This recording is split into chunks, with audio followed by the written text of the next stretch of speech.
Multi-21, c'est... Yeah, Multi-21.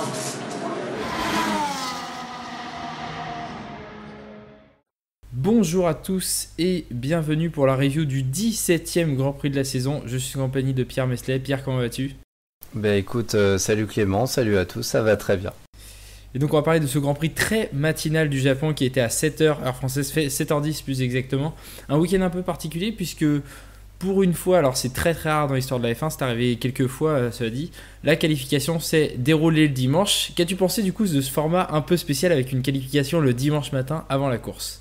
Bah écoute, il était un petit peu tôt donc pour les suivre, je suis en toute honnêteté, je l'ai pas fait.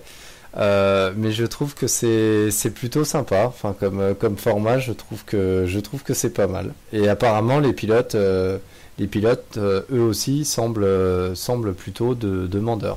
Effectivement, on sait qu'il y a quelques années, lorsque un week-end à 2 jours avait été évoqué lors de la reprise de F1 par Liberty Media, je me souviens que Lewis Hamilton, entre autres, faisait partie des fervents défenseurs d'un week-end à 2 jours. Donc là, on a eu 2 jours, alors séparés bien évidemment à cause de ce terrible typhon. Et on espère que tout va bien du côté du Japon et on a déjà vu un bilan assez lourd.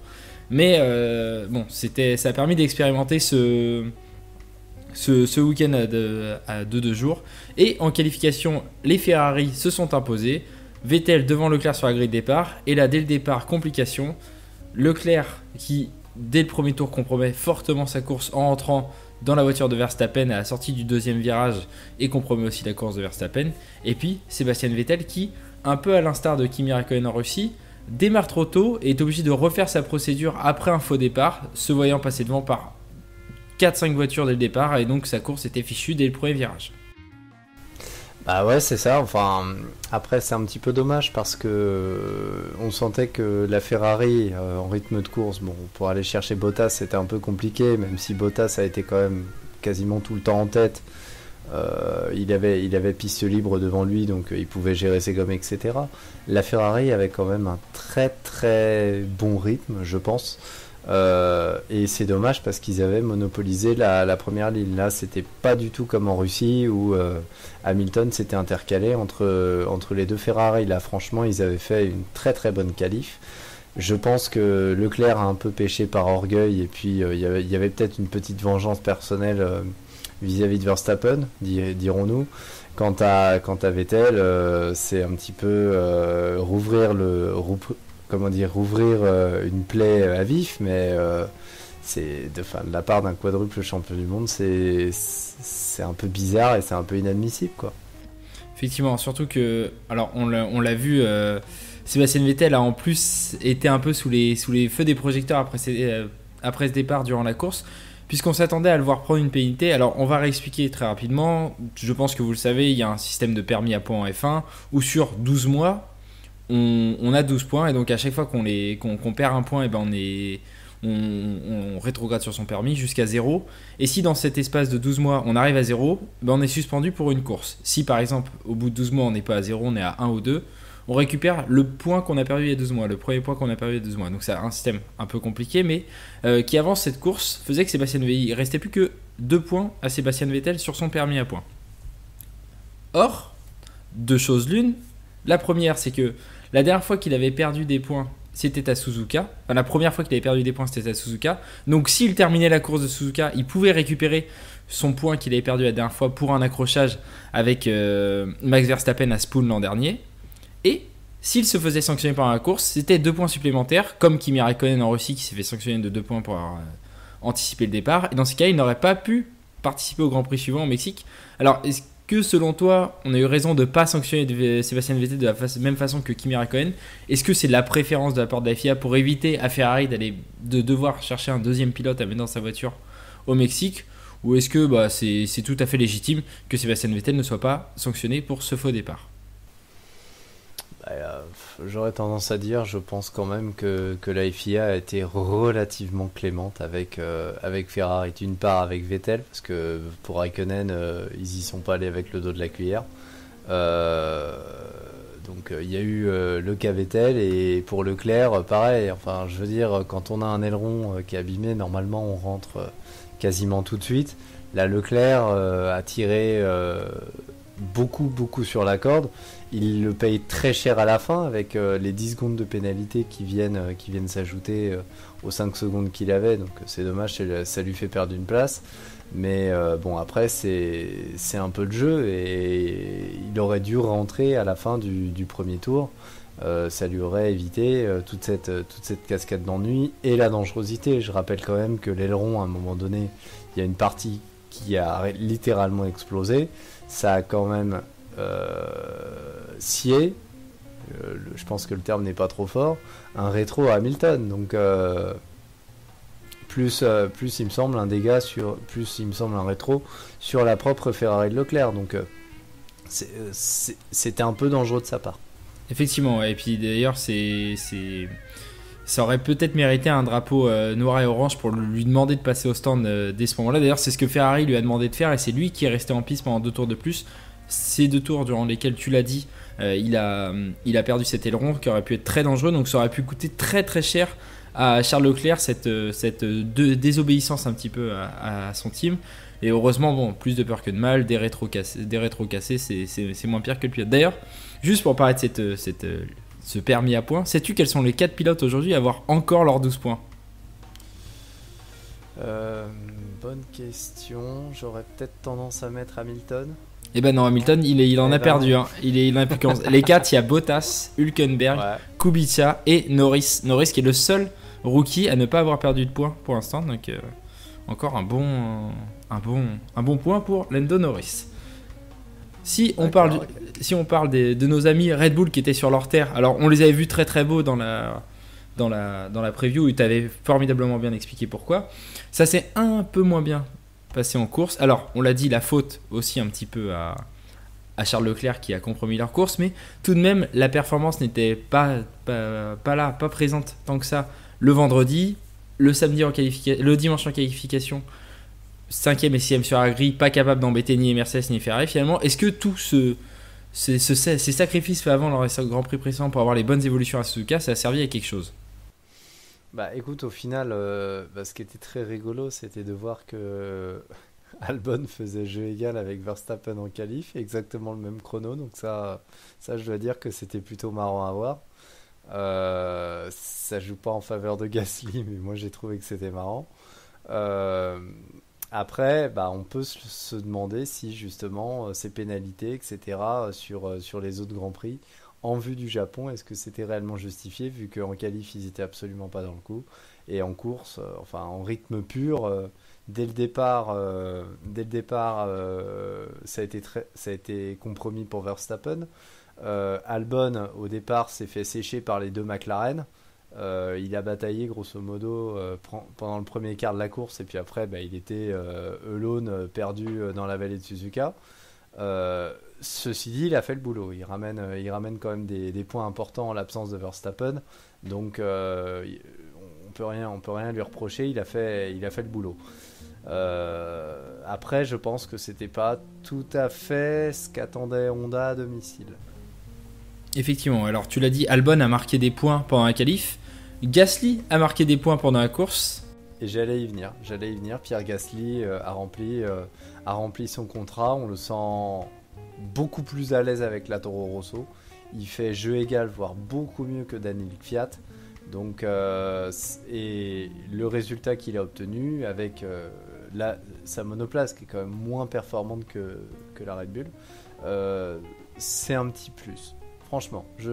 Mais je pense même à l'heure actuelle, je n'ai absolument aucune info, mais je pense que pour la saison 2020, ça pourrait lui faire du bien, justement, peut-être de rester chez Toro Rosso et de viser un baquet en dehors du giron Red Bull pour 2021. C'est vrai que c'est quelque chose qu'on avait évoqué lors du bilan de mi-saison de Red Bull et tu fais bien d'en parler.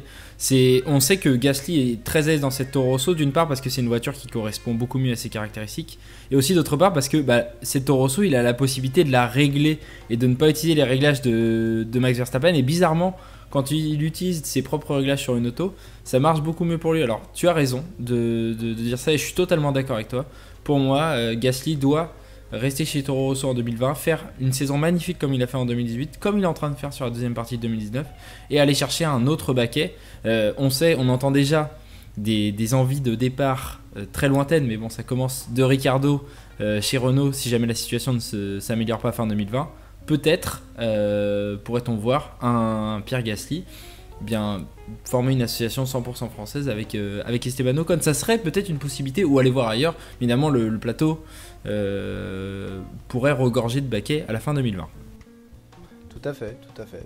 Faut attendre de voir comment évolue la situation.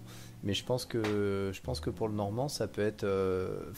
actuellement, c'est une opportunité. Cette opportunité pourrait lui servir de tremplin. Effectivement, ouais. Alors, sans transition aucune, parlons de Renault, puisqu'on en évoquait à l'instant. Renault qui a été sous les feux des projecteurs ce week-end, on en parlait un peu en off.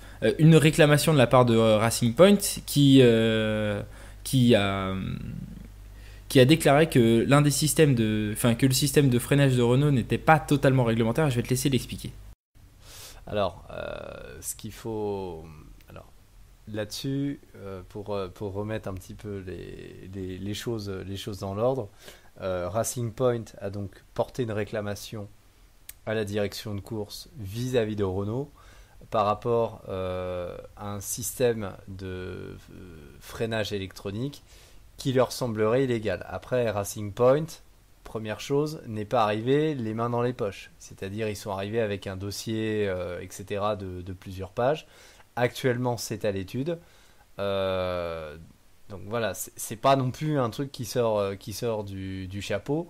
Ce qu'il faut comprendre, c'est qu'actuellement, Renault est 5e du championnat avec 77 points. Racing Point est 7e avec 54 points. Donc, je pense que tu comprends parfaitement. Oui, où je veux en effectivement, venir. oui. Il y a aussi un intérêt, politique et financier. C'est-à-dire, si il est avéré, là, il y a deux solutions en fait. C'est soit Renault a exploité une faille dans le règlement parce qu'apparemment il se servirait de l'électronique de la voiture pour que cette électronique règle les freins en fonction de la longueur du tracé, etc. Alors que normalement c'est au pilote de le faire sur son volant, etc. constamment. Donc soit dans le code sportif il y a une faille et dans ces cas-là on peut compter sur la FIA pour que ça soit bouché très rapidement. Soit les FIA conclut que Renault est mouillé jusqu'au cou dans l'illégalité et ils peuvent tout à fait prendre la décision de les disqualifier, tout simplement, voire de les exclure du championnat. Effectivement, ouais. Et là où ça pose problème, c'est que au départ, c'était l'article 11.1 qui était évoqué, qui évoquait que tout dispositif motorisé aidant le système de freinage était interdit. Et donc, ça a commencé à jouer, bien évidemment, sur le fait que ce ne soit pas forcément un système motorisé, mais plutôt de l'électronique. Mais ce qui règle totalement cette histoire-là, et ce qui met, tu l'as dit, Renault sous le feu des projecteurs, c'est que l'article 27 du règlement sportif est très clair. Il est très court en plus, c'est le pilote doit piloter la voiture seul et sans aide. Point à la ligne. Aucune aide électronique, aucune aide extérieure, aucune aide mécanique. C'est le pilote seul qui doit piloter la voiture. Tu l'as dit, le pilote doit régler les freinages. On le voit souvent lors des tours de qualification, lors des on-board. Si vous regardez un petit peu des on-board, vous verrez pas mal de pilotes régler leur balance de frein entre l'avant et l'arrière tout au long d'un tour de course. Dans chaque ligne droite, ils profitent de chaque ligne droite pour ajuster les molettes. C'est au pilote de le faire. Sur une course, sur 300 km, ça doit pouvoir se faire. Surtout qu'on l'a vu, un gars comme Charles Leclerc a pu passer le 130R à fond avec une seule main, l'autre tenant son rétroviseur. Donc finalement, c'est pas si compliqué que ça de piloter aujourd'hui CF1. Et ils peuvent très bien gérer les freins d'eux-mêmes. Alors si c'est le cas pour Renault, ça serait très embêtant, mais tu as bien fait de le préciser. Quand on regarde le classement constructeur, c'est pas totalement innocent. Ce que fait Racing Point, surtout avec 4 courses encore à disputer et 23 points d'écart, ça pourrait avoir une grosse incidence pour la suite. Pour l'instant, les résultats du Grand Prix du Japon sont maintenus et bien évidemment, comme l'affaire Alfa Romeo en Allemagne, nous reviendrons dessus lorsque nous aurons des réponses claires et précises à vous apporter à ce sujet. Mais merci Pierre pour ton éclairage. Non, bah écoute, je t'en prie. Je tenais juste sur Alpha, en fait le verdict il me semble avait été rendu, oui. Comme quoi ils avaient été déboutés en appel, donc les résultats restent inchangés. Je me pose juste une question. J'aimerais quand même savoir comment Racing Point a pu avoir accès à des données aussi confidentielles au niveau de chez Renault. Voilà, sur le côté de l'électronique, etc. Faut quand même avoir de sacrées entrées pour aller dénicher un truc pareil. Effectivement, surtout que ce ne sont pas deux écuries clientes d'un même motoriste. Alors, comment est-ce qu'on arrive? Est-ce qu'on serait de retour à une affaire façon McLaren-Ferrari 2007? On ne sait pas, mais c'est vrai que ce point-là de l'affaire, je n'y avais pas pensé et tu as raison de l'évoquer. Ça peut être des détails croustillants pour la suite. Profitons, avant de passer au pari, pour féliciter Mercedes quand même. 6 fois champion du monde de suite. Ça y est, c'est réglé. 4 courses encore à disputer, mais Mercedes est champion constructeur. Ouais. Seuls les deux pilotes Mercedes peuvent encore être champions pilotes, donc bravo à cette écurie allemande qui domine encore la F1 cette année. Bah écoute, oui, enfin ils ont quand même réussi quelque chose de sensationnel, ce qui n'était pas arrivé depuis quasiment une quinzaine d'années. Les derniers recordman en la matière, c'était Ferrari de 99 jusqu'à 2004, qui avait enchaîné 5 titres constructeurs, c'était énorme, mais vraiment vraiment énorme à l'époque. Même Red Bull, d'aussi loin que je me souvienne, n'a pas fait autant, je crois qu'ils ont fait le Ferrari de cette époque a fait 6 titres et Red Bull en a fait 4. Ouais. Donc Mercedes, depuis le début de l'ère hybride, frappe très très fort, et ce 6e titre leur revient de plein droit, compte tenu de leur saison, bien entendu. Et puis c'est bien simple maintenant, du coup ils sont 5e au nombre de titres constructeurs dans toute l'histoire. Ils sont plus qu'à un titre de Lotus écurie mythique, donc ça pourrait être réglé dès l'an prochain lors de la dernière saison avant la nouvelle réglementation. C'est quand même, Mercedes est en train d'écrire l'histoire. On s'en rend pas compte parce que tous les titres sont rapprochés, tu fais bien de le dire, mais tout de même c'est assez impressionnant. Petite stat qu'on avait déjà relevée en Russie, depuis 2014, Mercedes demeure invaincu au Japon également. Effectivement, ouais, et on en avait parlé avant la course, et c'est le cas. On pensait que peut-être qu'un Max Verstappen ou un Charles Leclerc pourrait mettre fin à cette hégémonie, mais ça n'a pas été le cas. Alors, on le pensait pas tous, puisque toi, tu nous avais dit que Lewis Hamilton remporterait cette course. Bah, c'est une Mercedes qui remporte cette course, effectivement, et Lewis Hamilton est sur le podium, mais c'était pas la bonne. Et ouais. Bah, au niveau podium, ouais, je crois que, enfin, tu t'en es mieux sorti que moi, vu que tu avais bien placé Hamilton en 3e position. Oui, mais ne nous mentons pas que sur le reste, c'est assez lamentable au niveau du podium. On a mis tous les deux Verstappen Leclerc. Autrement dit, dès le premier virage, on pouvait jeter nos pronostics à la poubelle. Exactement. Si on regarde le reste des écuries, eh bien, la différence se fait sur Renault, où on avait tous les deux pronostiqué.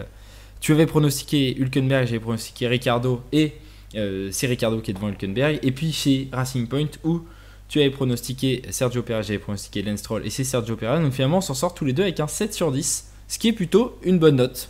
Bah, en fait, c'est plutôt pas mal. Et je dois remercier quand même le drapeau à damier électronique de la FIA qui me permet d'avoir Perez classé 9e.